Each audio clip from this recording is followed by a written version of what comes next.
Vijayanagara channel ವೀಕ್ಷಕರಿಗೆ ನಮಸ್ಕಾರ. ನಾನು ಭುವನಶ್ರೀ ನವೀನ್ ಕುಮಾರ್. ಈಗ ವಾರ್ತೆಗಳ ಮುಖ್ಯಾಂಶಗಳು.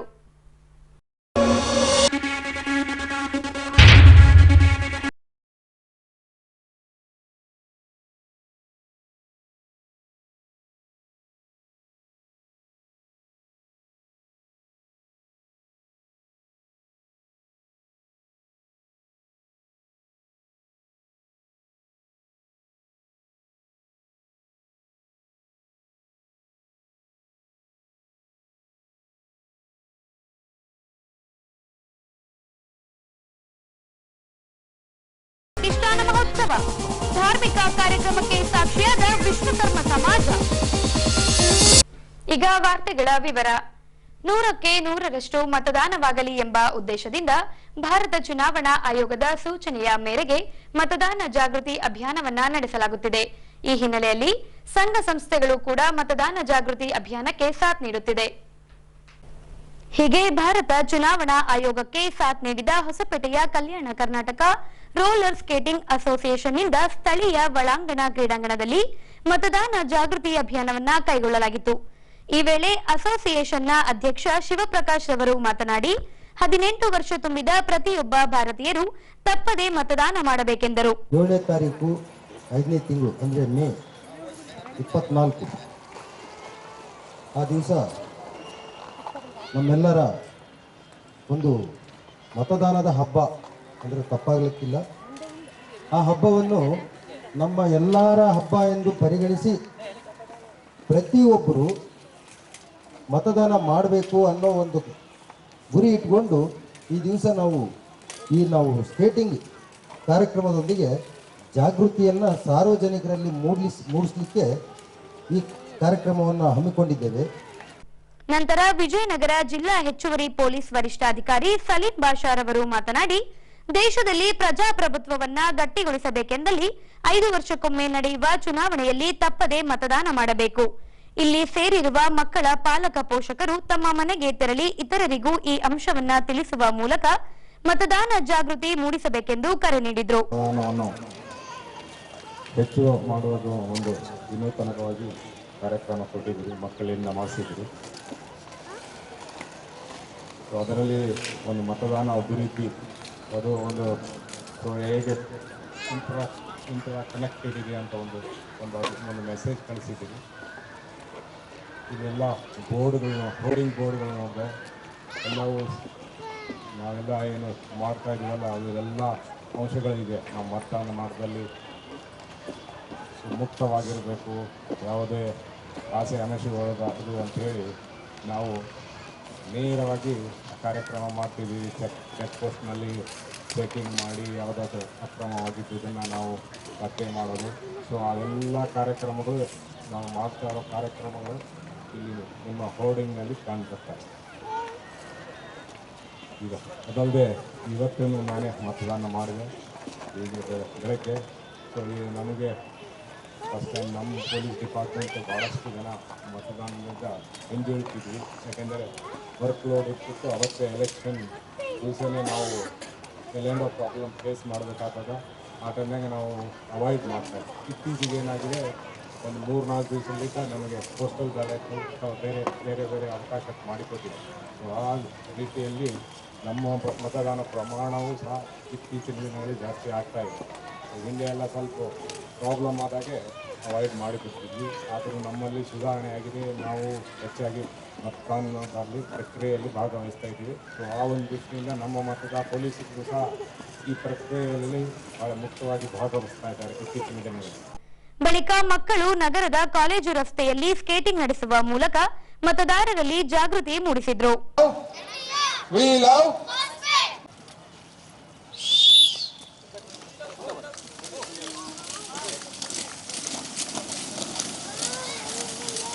Okay, thank you.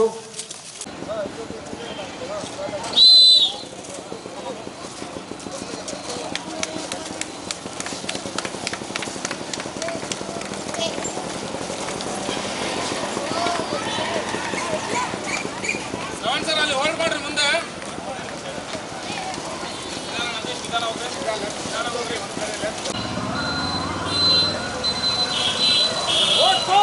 Vote for. Vote for. Viral.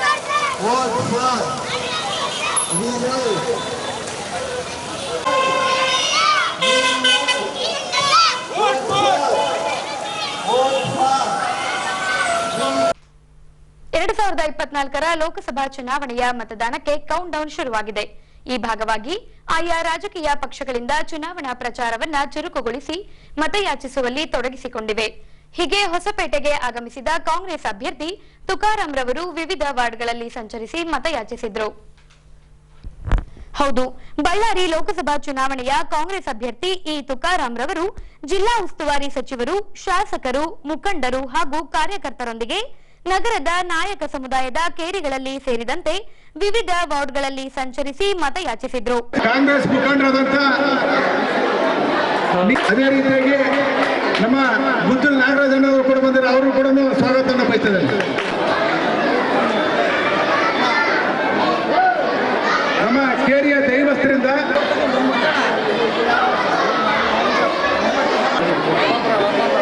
ಬಂಧುಗಳೇ, ದಯಮಾಡಿ ಶಾಂತ ರೀತಿಯಲ್ಲಿ ಕೂತ್ಕೋಬೇಕು. ಏನು ಅಭ್ಯರ್ಥಿ ಮತ್ತು ಯಜಮಾನರು ದಯಮಾಡಿ ನಮ್ಮ ಕೇರಿ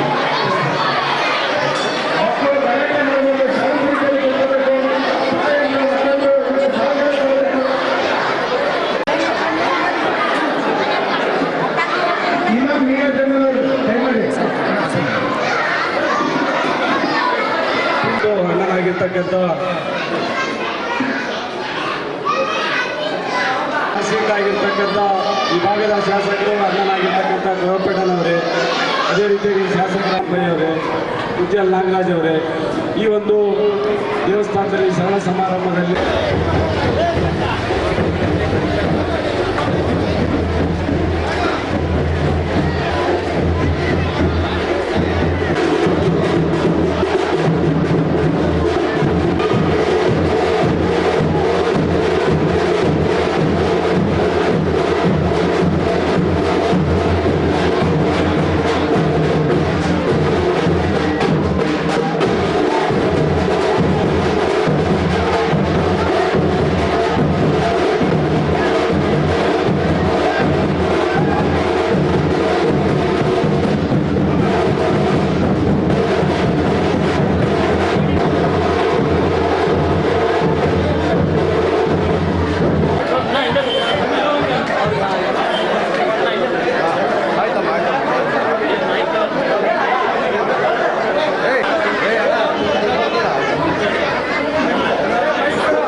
ಬಿಜೆಪಿ ಸರ್ಕಾರ ಅವತ್ತಿನ ಈ ಭಾಗದಲ್ಲಿ ನಾವು ಲೈನಿಂಗ್ ಪಿಕ್ಕಿಂಗ್ ಎಲ್ಲ ಮಾಡ್ಕೊಂಡು ನಾವು ಬದಲಾವಣೆ ಮಾಡ್ತಾ ಇದ್ವಿ.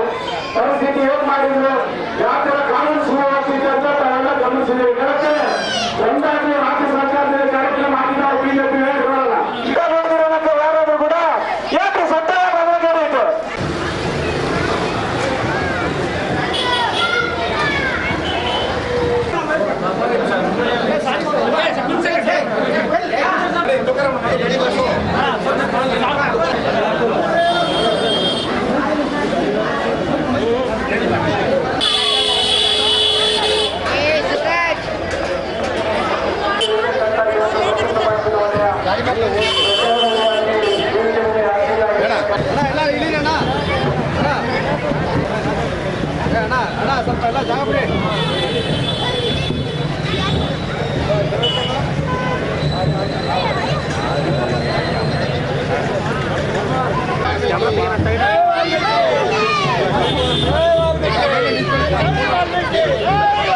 ಸುಮಾರಾಗಿ ಎಲ್ಲ ಮಾಡಬೇಕಾದ್ರೆ 4 ಲಕ್ಷ ಕೋಟಿ ಆಗಿತ್ತು. 20 ಲಕ್ಷ ಕೋಟಿ ಆಗಿತ್ತು. 20 ಲಕ್ಷ ಕೋಟಿ ಕೊಡ್ತಕ್ಕಂಥ ಒಂದು ಕಾರ್ಯಕ್ರಮ ಇವತ್ತು ರಾಹುಲ್ ಗಾಂಧಿ ಅವರು, ಮಲ್ಲಿಕಾರ್ಜುನ ಖರ್ಗೆ ಸಾಹೇಬರು, ಸಿದ್ದರಾಮಯ್ಯ ಸಾಹೇಬರು ಎಲ್ಲ ಮಾತಾಡಿ ಅದನ್ನ ತಡ್ಕೋಬೇಕಾದ್ರೆ ನಾವೆಲ್ಲರೂ ಕೂಡ 7ನೇ ತಾರೀಕು ಕಾಂಗ್ರೆಸ್ ಗುರ್ತನ್ನು ಜಾಸ್ತಿ ಗುರ್ತಿಗೆ ಆಚರಣೆ ಮಾಡಬೇಕು ಅಂತೇಳಿ ಪ್ರಾಮಾಣಿಕರನ್ನೆಲ್ಲ ಬಳ್ಳಾರಿ ಲೋಕಸಭಾ ಚುನಾವಣೆಯ ಬಿಜೆಪಿ ಅಭ್ಯರ್ಥಿ ಬಿ ಶ್ರೀರಾಮುಲು ರವರು ಅವಳಿ ಜಿಲ್ಲೆಯಲ್ಲಿ ಸಂಚರಿಸಿ ಮತಯಾಚನೆಯಲ್ಲಿ ತೊಡಗಿಸಿಕೊಂಡಿದ್ದಾರೆ. ಹೀಗೆ ಹೊಸಪೇಟೆ ತಾಲೂಕಿನ ಉದ್ಯಮಿಗಳೊಂದಿಗೆ ಸಭೆ ನಡೆಸಿದ ರಾಮುಲು ರವರು ತಮಗೆ ಬೆಂಬಲಿಸುವಂತೆ ಕೋರಿದ್ದಾರೆ. ಈ ಅಂಶಕ್ಕೆ ಸಂಬಂಧಿಸಿದಂತೆ ಹೊಸಪೇಟೆ ನಗರದ ಖಾಸಗಿ ಹೋಟೆಲ್ನಲ್ಲಿ ಉದ್ಯಮಿಗಳ ಸಭೆ ಕೈಗೊಳ್ಳಲಾಗಿತ್ತು. ಈ ವೇಳೆ ಹೊಸಪೇಟೆ ಚೇಂಬರ್ ಆಫ್ ಕಾಮರ್ಸ್, ವೈದ್ಯರ ಸಂಘಟನೆ, ಹೋಟೆಲ್ ಹಾಗೂ ಇತರೆ ರಂಗದ ಉದ್ಯಮಿಗಳು ಸಭೆಯಲ್ಲಿ ಪಾಲ್ಗೊಂಡಿದ್ದರು. ಈ ವೇಳೆ ಚೇಂಬರ್ ಆಫ್ ಕಾಮರ್ಸ್ನ ಹೊಸಪೇಟೆ ತಾಲೂಕು ಅಧ್ಯಕ್ಷ ಅಶ್ವಿನ್ ಕೊತ್ತಂಬರಿ ರವರು ಮಾತನಾಡಿ, ಜಿಎಸ್ಟಿಯಲ್ಲಿ ಕೆಲ ಚಿಕ್ಕ ಪುಟ್ಟ ದೋಷಗಳಿವೆ, ಅವುಗಳನ್ನ ಸರಿಪಡಿಸುವಂತೆ ಆಗ್ರಹಿಸಿದ್ರು. ಈ ಒಂದು ಜಿಲ್ಲೆಯಲ್ಲಾಗ್ಲಿ ಭಾಗದಲ್ಲಾಗ್ಲಿ ನಾನಾ ಡಿಪಾರ್ಟ್ಮೆಂಟ್ಸ್ ಇದಾವೆ, ನಾನಾ ಹುದ್ದೆಗಳಿದಾವೆ. ಅದರಲ್ಲಿ ಎಲ್ಲ ಒಂದು ಹುದ್ದೆಯಲ್ಲಿ ಬಿಸ್ನೆಸ್ ಆರ್ಗನೈಸೇಷನ್ ಯಾರೋ ಒಬ್ಬ ರಿಪ್ರೆಸೆಂಟೇಟಿವ್ನ ಅಲ್ಲಿ ಒಬ್ಬರನ್ನ ನಾವು ಹಾಕಿದ್ರೆ ಇನ್ನಷ್ಟು ಗೌರ್ಮೆಂಟ್ ಆಗಲಿ ಬಿಸ್ನೆಸ್ ಮನ್ ಆಗಲಿ ನಮ್ಮ ಏನು ಕುಂದುಕೊರತೆಗಳು ಇರ್ತಾವೋ, ನಮ್ಮ ಏನು ಇರ್ತಾವೋ ಪ್ಯಾರಲಲಿ ಆಗಿ ಈ ಒಂದು ನಾವು ಅವರಿಗೆ ಜಸ್ಟಿಸ್ ಕೊಡಬಹುದಂತ ಒಂದು ನಿಟ್ಟಿನಲ್ಲಿ ಇದು ಒಂದು ಎಲ್ಲ ಕಡೆ ಇದೆ ಸರ್. ಸ್ವಲ್ಪ ಈ ಭಾಗದಲ್ಲಿ ಅದೊಂದು ಸ್ವಲ್ಪ ತಾವು ತಮ್ಮ ಮುತುವರ್ಜಿ ಹೇಳಿದ್ರೆ ಅದು ಆಗ್ಬೋದು ಸರ್. ಇದು ಬಿಟ್ಟು ತಾವು ಎಲ್ಲ ಈ ಭಾಗದ ಜನರಿಗೆ ಬಹಳಷ್ಟು ನೀವು ಒಳ್ಳೆ ಕೆಲಸ ಮಾಡ್ತಾನೆ ಬಂದಿದ್ದೀರಿ. ಇನ್ನಷ್ಟು ಆ ಭಗವಂತ ನಿಮಗೆ ಒಳ್ಳೆ ಕೆಲಸ ಮಾಡಲಿಕ್ಕೆ ಶಕ್ತಿ ಕೊಟ್ಟು ನಮ್ಮೆಲ್ಲರ ಪರವಾಗಿ ನೀವು ಮತ್ತೊಮ್ಮೆ ದಿಲ್ಲಿಗೆ ಹೋಗಿ ನಮ್ಮ ಪರವಾಗಿ ಕೆಲಸ ಮಾಡಬೇಕಂತ ಹಾರೈಸುತ್ತಾ ನನ್ನ ಮಾತಿಗೆ ವಿರಾಮ ಕೊಡ್ತೇನೆ. ಬಳಿಕ ಸಿದ್ಧಾರ್ಥ್ ಸಿಂಗ್ ರವರು ಮಾತನಾಡಿ, ಜಿಎಸ್ಟಿ ಜಾರಿ ಆಗಿದಾಗಿನಿಂದ ಕೆಲ ಸಣ್ಣ ಪುಟ್ಟ ತೊಂದರೆಗಳು ಆಗುತ್ತಿವೆ. ನೀವು ಲಿಖಿತ ರೂಪದಲ್ಲಿ ಬರೆದುಕೊಟ್ಟಲ್ಲಿ ಸಂಬಂಧಪಟ್ಟ ಅಧಿಕಾರಿಗಳನ್ನ ಸಂಪರ್ಕಿಸಿ ನಿಮಗೆ ತೊಂದರೆ ಕೊಡದಂತೆ ಪ್ರಾಮಾಣಿಕ ಪ್ರಯತ್ನ ಮಾಡಲಾಗುವುದೆಂದರು. ನಮ್ಮ ಎಲ್ಲ ವರ್ಗಗಳ ಪ್ರಮುಖರು ಎಲ್ಲ ರೀತಿಯ ವ್ಯಾಪಾರದ ಒಂದು ಕ್ಷೇತ್ರದಲ್ಲಿ ನಡೀತಿರುವಂತಹ ಸಮಸ್ಯೆಗಳನ್ನು ಹಂಚಿಕೊಂಡಿದ್ದಾರೆ. ಖಂಡಿತ ನಮ್ಮ ದೇಶ ನರೇಂದ್ರ ಮೋದಿಜಿ ಅವರ ಕಾಲದಲ್ಲಿ ಫೈನಾನ್ಷಿಯಲ್ ರಿಫಾರ್ಮ್ಸ್ ಕಾಣ್ತಿದೆ. ಯಾಕಂದರೆ ಈ ಹಿಂದೆ ಟ್ಯಾಕ್ಸ್ ವಿಚಾರದಲ್ಲಿ ಸೇಲ್ಸ್ ಟ್ಯಾಕ್ಸ್ ಅಂತ ಹೇಳಿ ಇತ್ತು, ಕಮರ್ಷಿಯಲ್ ಟ್ಯಾಕ್ಸ್ ಇತ್ತು, ವ್ಯಾಟ್ ಇತ್ತು, ವಿವಿಧ ಟ್ಯಾಕ್ಸ್ಗಳಿತ್ತು. ಆದರೆ ಇವಾಗ ಎಲ್ಲದನ್ನ ಸೇರಿಸಿ FMCGಗಳಿಗೆ GST ಅಂತ ಹೇಳಿ ಮಾಡಿದ್ದಾರೆ. ಹೊಸದಾಗಿ ಕ್ರಾಂತಿಕಾರಿಯಾದಂಥ GSTನೂ ಅನ್ವಯ ಆಯಿತು. ಆದರೆ ಇಲ್ಲಿ ಪ್ರಾಕ್ಟಿಕಲ್ ಆಗಿ ವ್ಯವಹಾರ ಮಾಡುವಾಗ ಆಗ್ತಿರುವಂಥ ಸಮಸ್ಯೆಗಳು ತಾವು ಹಂಚ್ಕೊಂಡಿದ್ದೀರಿ. ನನಗೆ ಅನುಭವ ಕಡಿಮೆ ಇದೆ, ಆದರೆ ನನಗೆ ಒಂದಷ್ಟು ಅರ್ಥ ಆಗಿರೋ ರೀತಿಯಲ್ಲಿ ನಾನು ಇದಕ್ಕೆ ಪರಿಹಾರ ಹುಡುಕುವ ಒಂದು ಪ್ರಾಮಾಣಿಕ ಪ್ರಯತ್ನ ಮಾಡ್ತೀನಿ. ಲಿಖಿತ ರೂಪದಲ್ಲಿ ತಮ್ಮ ವ್ಯಾಪಾರಿ ಸಂಘಗಳ ಬೇಡಿಕೆಗಳು ಏನಿದಾವೆ ಲಿಖಿತ ರೂಪದಲ್ಲಿ ತಾವು ಶ್ರೀರಾಮುಲು ಅಣ್ಣನವರಿಗೆ ಅಥವಾ ನನಗೆ ಲಿಖಿತ ರೂಪದಲ್ಲಿ ಕೊಟ್ಟರೆ ಅದನ್ನು ನಾನು ನೇರವಾಗಿ ಸಂಬಂಧಪಟ್ಟಂತ ಅಧಿಕಾರಿಗಳ ಹತ್ರ ಹೋಗಿ ಅದರ ಬಗ್ಗೆ ಮಾಹಿತಿಯನ್ನು ತಗೊಂಡು ಕನಿಷ್ಠ ನಾಗರಿಕರಿಗೆ ತಾವು ತಿಳಿಸ್ಬೇಕಾಗಿರ್ತಕ್ಕಂಥ ಸಾಮಾಜಿಕ ಜವಾಬ್ದಾರಿ ತಮ್ಮ ಮೇಲಿದೆ. ಈ ರೀತಿ ತಾವು ಹರಾಸ್ಮೆಂಟ್ ಮಾಡೋದ್ರ ಮುಖಾಂತರ ಯಾವುದು ಸಾಧನೆ ಮಾಡೋದಿಲ್ಲ ಅಂತ ಹೇಳಿ ಅವ್ರ ಹತ್ರ ನಾನು ನಿಮ್ಮ ಪರವಾಗಿ ಮನವಿಯನ್ನ ಮಾಡಲಿಕ್ಕೆ ಮುಂದೆ ನಾನು ಹೆಜ್ಜೆ ಇಡ್ತೀನಿ ಅನ್ನೋ ಒಂದು ಮಾತನ್ನ ಈ ಸಂದರ್ಭದಲ್ಲಿ ಹೇಳ್ತೇನೆ. ಬಳಿಕ ವೈದ್ಯರೊಬ್ಬರು ಮಾತನಾಡಿ, ಮಾಜಿ ಸಚಿವ ಆನಂದ್ ಸಿಂಗ್ ರವರಿಂದ ಸಾಕಷ್ಟು ಅಭಿವೃದ್ಧಿ ಕೆಲಸಗಳಾಗಿವೆ, ನೀವು ಗೆದ್ದು ಜಿಲ್ಲೆಗೆ ಮೆಡಿಕಲ್ ಕಾಲೇಜ್ ತರಬೇಕೆಂದು ಕೋರಿದ್ರು. ಹೊಸಪೇಟೆಯಿಂದ ನಾವೆಲ್ಲ ಕೇಳ್ಕೊಳ್ಳೋದು ನೀವು MPSK ಆಗಲ್ಲ, ನಮ್ಮ ಆಶೀರ್ವಾದ ಮಾಡ್ತೀವಿ, ಎಲ್ಲಿಯಾಗಿ ಅದಕ್ಕಿಂತ ಮೇಲೆ ಹೋಗ್ತೀವಿ.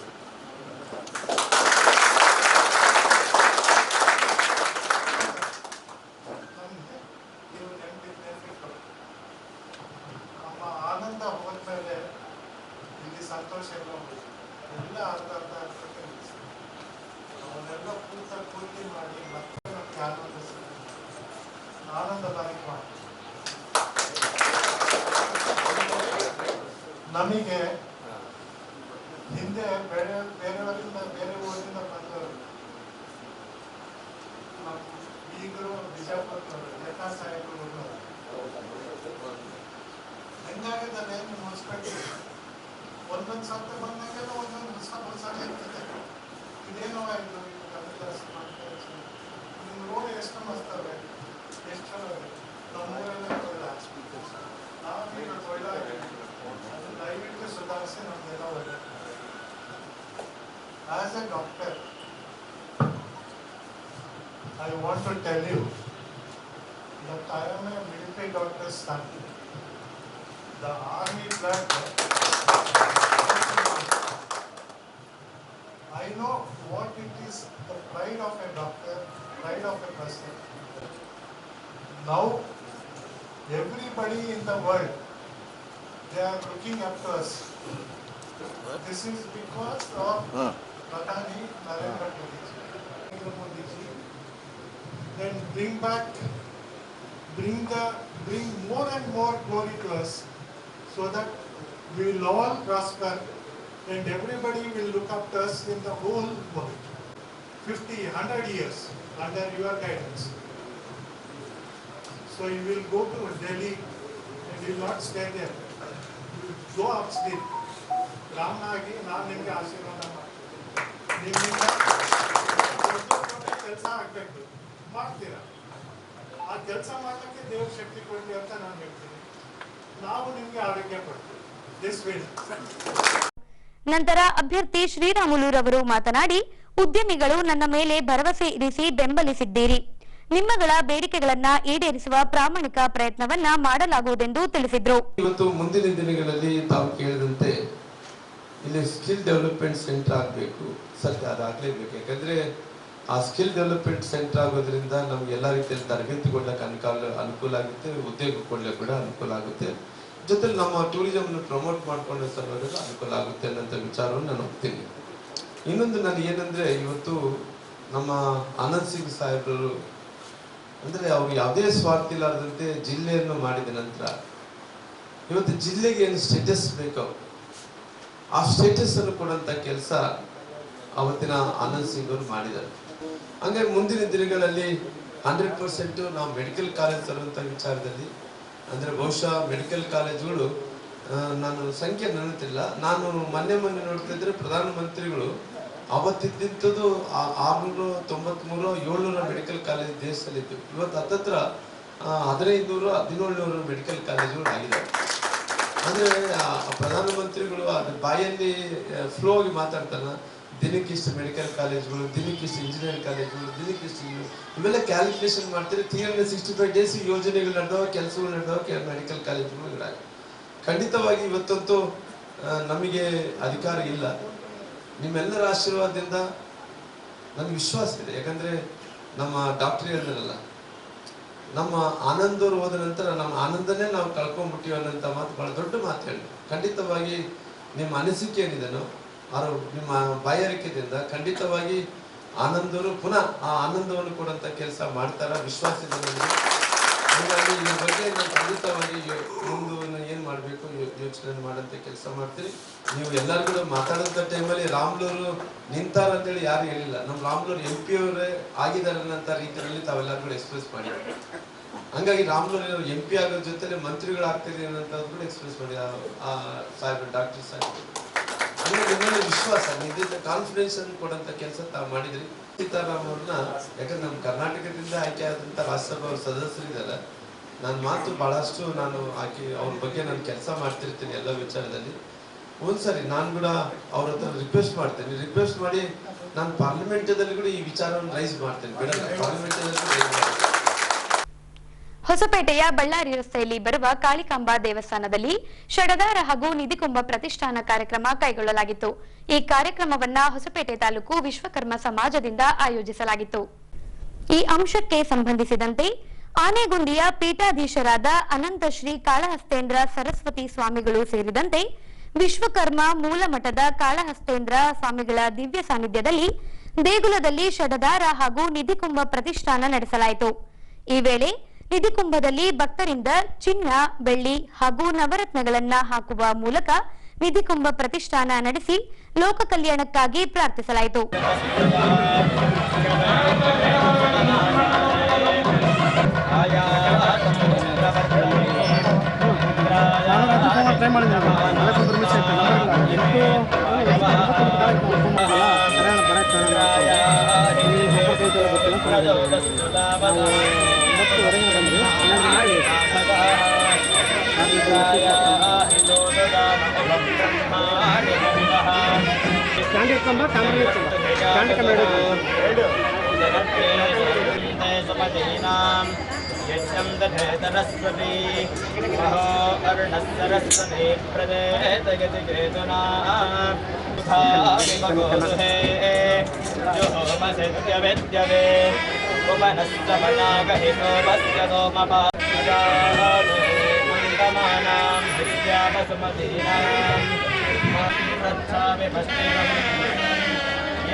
ಬೇಕು ಬೇಕು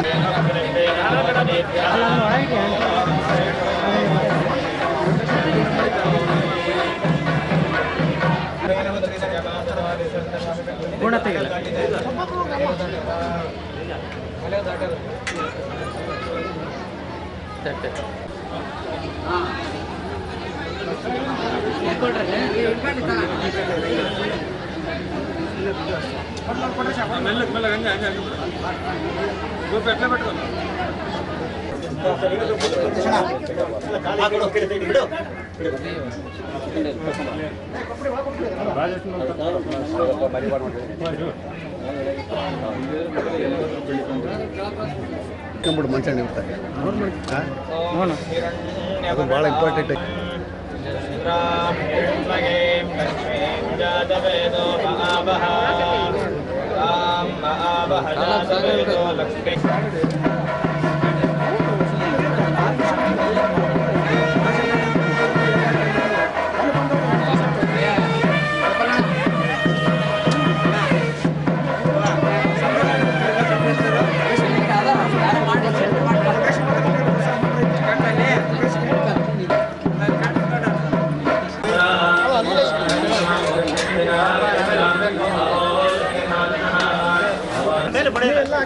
ನಾವೆಲ್ಲ ಒಂದು 20-50 ಪುಟ್ಟಿ ಹಾಕಿದ್ವಿ. ನಾನು ಹಾಕೇ ಇಲ್ಲ. ಬಾರಪ್ಪ ನಾನೊಬ್ಬನು ಬರ್ತೀನಿ.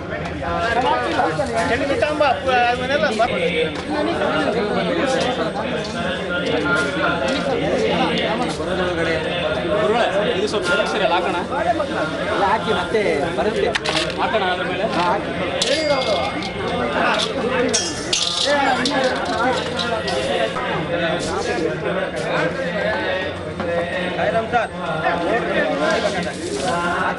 ಅದ್ರ ಮೇಲೆ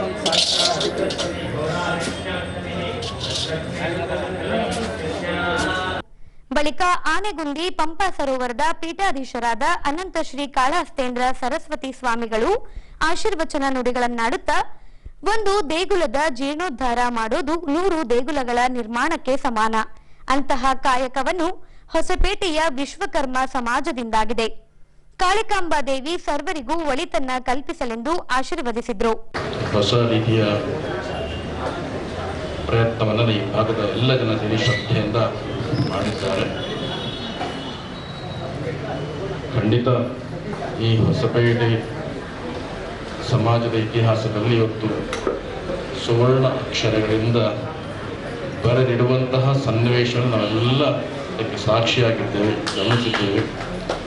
ದೇವಸ್ಥಾನ ಇವತ್ತು ಷಡಾಧಾರ ಪ್ರತಿಷ್ಠೆ ಆಗಿದೆ. ಷಡಾಧಾರ ಅಂದರೆ ಷಟ್ಚಕ್ರದ ಉಪಾಧಿ. ನಮ್ಮ ದೇಹ ಹೇಗೆ ಷಟ್ಚಕ್ರದಲ್ಲಿ ಇದೆ ನಮ್ಮ ದೇಹದಲ್ಲಿ, ಅದೇ ರೀತಿ ದೇವಸ್ಥಾನದಲ್ಲೂ ಕೂಡ ಷಡಾಧಾರ ಷಟ್ಚಕ್ರದ ರೀತಿ ಸಹಸ್ರಾರದಲ್ಲಿ ದೇವರ ಬಿಂಬ ಪ್ರತಿಷ್ಠೆ ಆಗಿದೆ. ಆಧಾರ ಶಿಲೆಯಿಂದ ಒಂದು ಚಿನ್ನದ ಕಡೆಗೆ ತಗೊಂಡು ಯೋಗನಾಥ ಸಹಸ್ರಾರಕ್ಕೆ ಅದನ್ನು ಸಂಪರ್ಕ ಮಾಡ್ತಾರೆ. ಆಗ ಗೋಪುರದಿಂದ ಒಂದು ಸರಿಗೆ ಬಂದು ದೇವರ ಮುತ್ತಿಗೆ ಸೇರುತ್ತೇವೆ. ವಿಶ್ವಶಕ್ತಿ ಆ ಮುಖಾಂತರಕ್ಕೆ ಪ್ರಾಪ್ತಿಯಾಗಬೇಕು, ವಿಶ್ವಶಕ್ತಿ ಅನುಗ್ರಹ ನಮಗೆ ಪ್ರಾಪ್ತಿಯಾಗಬೇಕು ಅನ್ನೋದು ನಮ್ಮ ಶಿಲ್ಪಶಾಸ್ತ್ರದ ಕಲ್ಪನೆ. ಇದು ಹೇಗೆ ಅಂತ ಹೇಳಿದ್ರೆ, ಶಾಸ್ತ್ರೋಕ್ತವಾಗಿ ನಿರ್ಮಾಣವಾಗಿರ್ತಕ್ಕಂತಹ ದೇವಸ್ಥಾನದಲ್ಲಿ ದೇವರ ಸಾನ್ನಿಧ್ಯ ಅತ್ಯಂತ ವೃದ್ಧಿಯಾಗಿ ಅದರ ಫಲ ನಮಗೆ ಸಿಗ್ತಾ ಹೋಗ್ತದೆ. ನಾವು ಚಿಕ್ಕವರಿಂದ ಮನೆಗೆ ಹಾಗಾಗಿ ಶಾಸ್ತ್ರಬದ್ಧವಾಗಿ ನಿರ್ಮಾಣವಾಗಿರ್ತಕ್ಕಂಥ ದೇವಸ್ಥಾನದಲ್ಲಿ ಹೆಚ್ಚು ಭಕ್ತರ ಅಪೇಕ್ಷೆಗಳನ್ನು ಈಡೇರಿಸುವ ಸಾಮರ್ಥ್ಯ ಆ ದೇವಸ್ಥಾನಕ್ಕೆ ಇರ್ತದೆ. ಹಾಗಾಗಿ ನಮ್ಮ ಶಿಲ್ಪಶಾಸ್ತ್ರ ಆಗಮಶಾಸ್ತ್ರಗಳು ಒಟ್ಟಿಗೆ ಸಮ್ಮಿಳಿಸಿ ದೇವಸ್ಥಾನ ನಿರ್ಮಾಣ ತಂತ್ರವನ್ನು ಉಪದೇಶ ಮಾಡಿದ್ದಾರೆ. ನಾವು ಹೊಸಪೇಟೆಯಲ್ಲೂ ಕೂಡ ಅದೇ ರೀತಿಯಾಗಿರ್ತಕ್ಕಂತಹ ಶಾಸ್ತ್ರಬದ್ಧವಾಗಿರ್ತಕ್ಕಂಥ ದೇವಸ್ಥಾನ ನಿರ್ಮಾಣ ಮಾಡಬೇಕು ಅಂತ ಹೇಳಿ ಎಲ್ಲ ಸಮಿತಿಯವರು ಮನತೊಟ್ಟು ಅದೇ ರೀತಿಯಾಗಿ ಶ್ರದ್ಧೆಯಿಂದ ಮುಹೂರ್ತಕ್ಕೆ ಸರಿಯಾಗಿ ಮಾಡ್ತಾ ಇದ್ದಾರೆ. ತುಂಬ ಸಂತೋಷ. ಯಾಕೆ ಅಂತ ಹೇಳಿದ್ರೆ 100 ಹೊಸ ದೇವಸ್ಥಾನಗಳನ್ನು ಕಟ್ಟಿದರೆ ಎಷ್ಟು ಪುಣ್ಯ ಬರ್ತದೆಯೋ ಅದರ 10ರಷ್ಟು ಪುಣ್ಯ ಒಂದು ಪುರಾತನ ದೇವಸ್ಥಾನ ಜೀರ್ಣೋದ್ಧಾರ ಮಾಡಿದರೆ ಬರ್ತದೆ. ಆ ದೃಷ್ಟಿಯಲ್ಲಿ ನಾವೆಲ್ಲ ಈ ದೇವಸ್ಥಾನ ಜೀರ್ಣೋದ್ಧಾರ ಕಾರ್ಯಕ್ರಮದಲ್ಲಿ ನಮ್ಮನ್ನು ನಾವು ತೊಡಗಿಸಿಕೊಂಡು ಒಂದು ರೀತಿ ಪುಣ್ಯ ಭಾಜನರಾಗಿದ್ದೇವೆ. ಯಾಕೆ ಹೇಳಿದ್ರೆ, ಈಗ ಕೊನೆಯಲ್ಲಿ ಮತ್ತೊಮ್ಮೆ ವಾರ್ತೆಗಳ ಮುಖ್ಯಾಂಶಗಳು.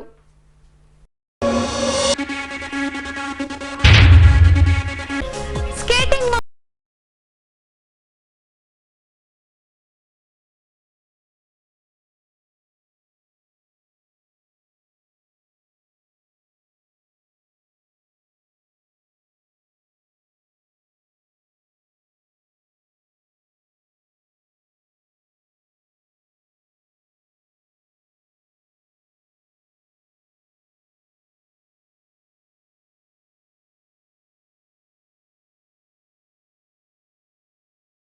ಸಾಕ್ಷಿಯಾದ ವಿಶ್ವಕರ್ಮ ಸಮಾಜ.